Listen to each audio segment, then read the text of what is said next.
పిల్లల్ని ఆశీర్వదించేటప్పుడు పెద్దలు అష్టైశ్వర్య ప్రాప్తిరస్తు అని దీవిస్తుంటారు. ఐశ్వర్యం అంటే సంపద. అది ఉన్న చోట దేనికి ఎలాంటి లోటు ఉండదు. అయితే ఆ ఐశ్వర్యం ఒక్కటే ఉంటే మనిషి గొప్పవాడు కాలేడు. అవి కేవలం ఐహిక భోగాలు మాత్రమే. ఒక వ్యక్తికి సంఘంలో నిజమైన పేరు, ఆనందమయ జీవితం కలిగేది అష్టైశ్వర్యాలు సిద్ధించినప్పుడే. ఒకటి రాజ్యం. పూర్వం రాజ్యం అంటే రాజు పాలించే ప్రాంతం.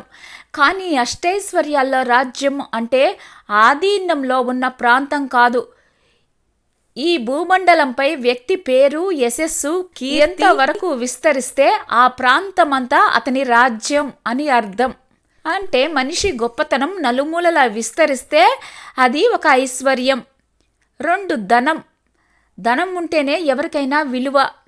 ధనం లేనప్పుడు సంఘంలో గౌరవ మర్యాదలు కూడా దక్కవు. జీవితంలో అతి ముఖ్యమైన కనీస అవసరాలు తీరాలంటే డబ్బు తప్పనిసరి ఉండాలి. ఐశ్వర్యాల్లో ధనానిది ప్రత్యేకమైన స్థానం. ఇల్లాలే దీపం. కష్టసుఖాలు పాలు పంచుకుంటూ భర్తకు కొండంత ధైర్యాన్ని ఇచ్చేది ఆ ఇంటి ఇల్లాలు మాత్రమే. అర్థం చేసుకునే ఇల్లాలు ఉంటే జీవితం ఆనందంగా, ఉల్లాసంగా సాగిపోతుంది.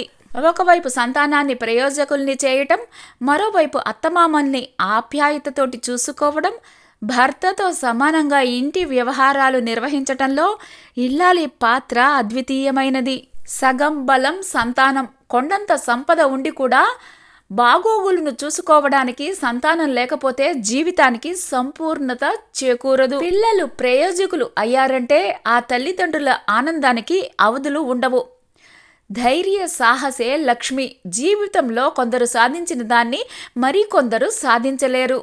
ఇలా జరగడానికి కారణం ధైర్య సాహసాలు. సరైన సమయంలో ధైర్య సాహసాలను ప్రదర్శిస్తే డబ్బు కూడా మీ దరి చేరుతుంది. అలాంటి ధైర్య సాహసాలు కలిగి ఉండడం కూడా అష్టైశ్వర్యాల్లో ఒక భాగం. ఆత్మస్థైర్యం. మన కర్మలకు అనుగుణంగానే ఫలితం ఉంటుంది. ఆ ఫలితం ఒక్కొక్కసారి మిమ్మల్ని బలవంతుల్ని చేస్తే మరొకసారి బలహీనుల్ని చేస్తుంది. ఓటమి, కష్టాలు, బాధలు కలిగినప్పుడు కుంగిపోకుండా ఆత్మస్థైర్యంతో ముందుకు సాగేవారే నిజమైన ఐశ్వర్యవంతులు. విద్యే విజ్ఞాన జ్యోతి. విద్య కలిగిన వాడు సమస్త విషయాలపై జ్ఞానాన్ని సంపాదిస్తాడు. ఇతరులకు కూడా దిశా నిర్దేశనం చేస్తాడు. ఉద్యోగం రావాలన్నా, ఆధునిక సమాజంలో బతకాలన్నా విద్య అవసరం. విద్య దొంగిలించలేని ఐశ్వర్యం. వినయం. మానవుడు జీవితంలో విజయం సాధించాడంటే వినయం కూడా అవసరం. వినయం లోపిస్తే అది పతనానికి కారణమవుతుంది. వినయం అనే ఐశ్వర్యాన్ని కాపాడుకోవాలి.